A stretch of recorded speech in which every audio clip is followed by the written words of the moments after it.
কি করছিস মাই? বাবেল ফোলাচ্ছি। কি করছো? বাবেল ফোলাচ্ছি।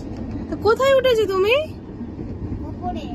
ওপরে উঠেছো কেন? নিচে বসে বসে ফোলাও। না,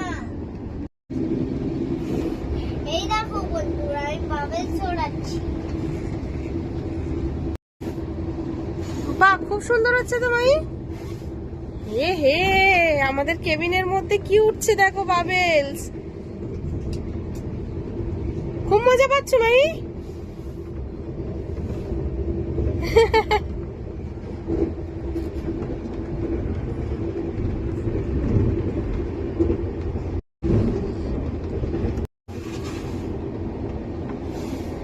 এবার কি করছো? এটা আবার কি করছো? এবার ঘোরাচ্ছি।